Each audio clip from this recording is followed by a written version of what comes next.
Hello there, I'm Blackbright, broadcasting out of the UK into your homes, and I'm going to give you another little bit of news. You may or may not know about it, but you may even think that this is not for you. You're not nearing retirement age, but maybe you know someone who is planning to go to the Caribbean or certain countries, and they've got their retirement and well, they're due for retirement, they're due to get their pension, and they're thinking to themselves, great, I can go out and live in the sun. I'm getting my retirement from the UK. It's much cheaper to live in the Caribbean than it is from the UK. So, yeah, I'll be living really comfortably. That's what most people who want to retire to the Caribbean think. That is the way they think. And there's nothing wrong with thinking that way.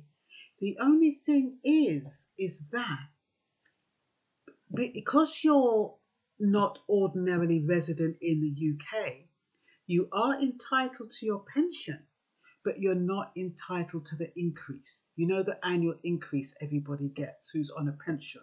You're not entitled to that. Now, there's a lady called Monica Phillips. She retired to Antigua, I think, around 20 years ago. She's 81 now. And I think she retired on about £74 20 years ago.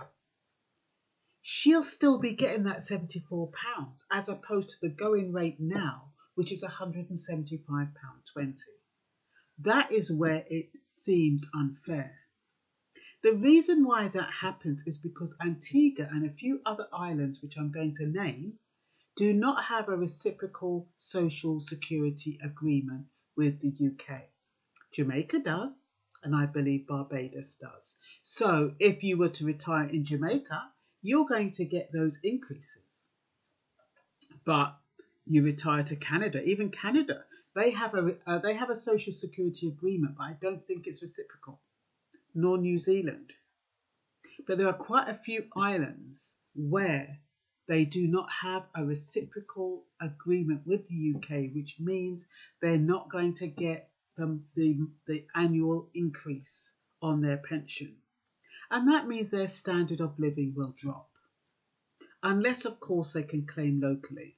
It's not all doom and gloom. Technically, the retirees should be able to go to their local social security office and say, look, this is all I'm getting. It's what I've been getting for goodness knows what else. I need you to supplement my income. And then they'll means test you. They will see how long you've been in the country. Usually, I think you've got to be in the country for about 10 years. And there's some kind of legal requirements, and you could be supplemented. It's not guaranteed, but technically you should be supplemented. The difference, well, maybe not the difference, but at least something so you can live a more comfortable life. Now, Harold Williams came to the UK in 1955 and retired in Antigua. Because his pension was frozen, he's forfeited the equivalent of 30,000.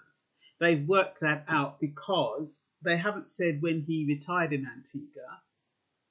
Because if he's born in he came to the UK in 1955, so I would assume when he came to the UK in 55, he might have recently retired. I can't really work it out because they don't say.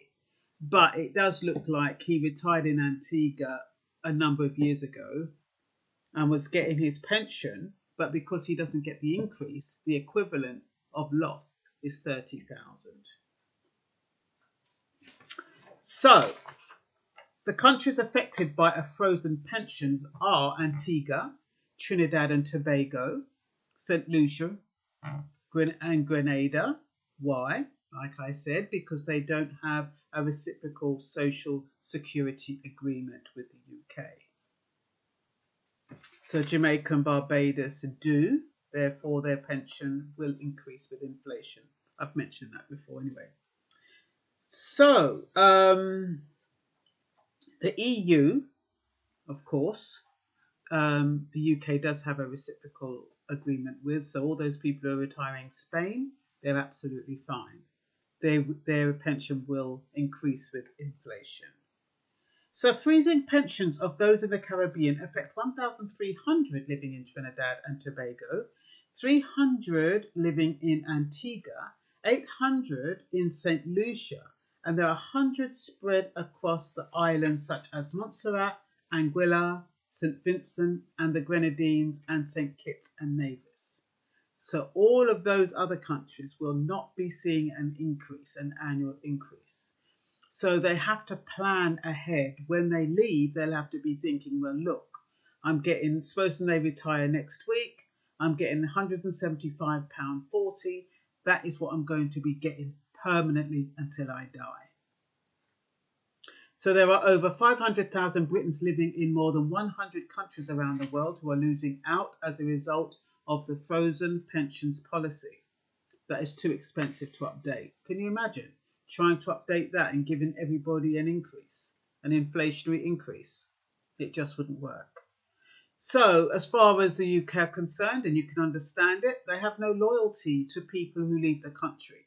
If the money's not being spent in the UK, you have to pay the consequences if you don't want to remain in the UK and experience your pension.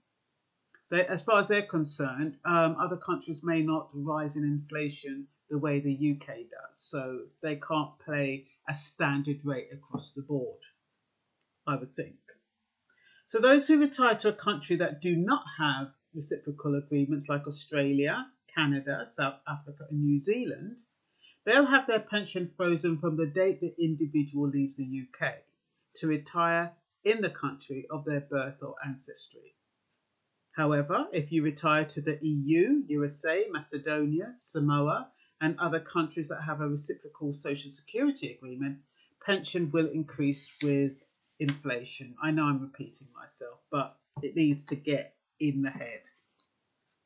Where retirees are penalised from retiring abroad, they can get the difference locally, and like I said, depends on your residency status and legal requirements, and you may be means tested.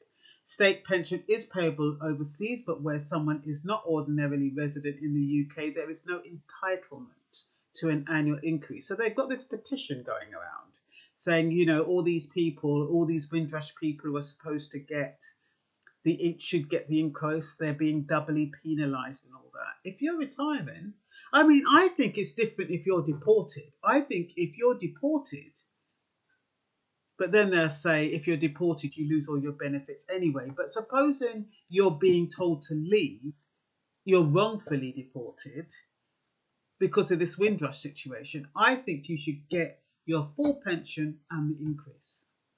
I don't think Windrushians should be penalised when they've had to leave involuntary and through no fault of their own and through some mix-up with the Home Office.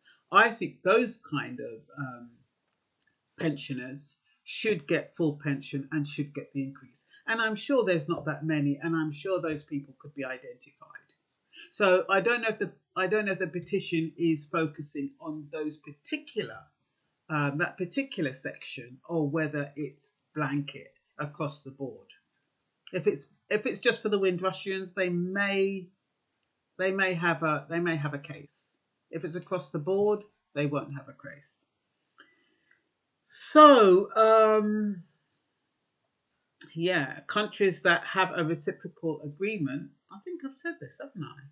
Barbados, Bermuda, Bosnia and Herzegovina, Israel, Jamaica, Kosovo, Mauritius, Montenegro, North Macedonia, the Philippines, Serbia, Turkey and USA. Those are the countries that have a reciprocal social security agreement. So if you're thinking about retiring to any of those countries, you're fine.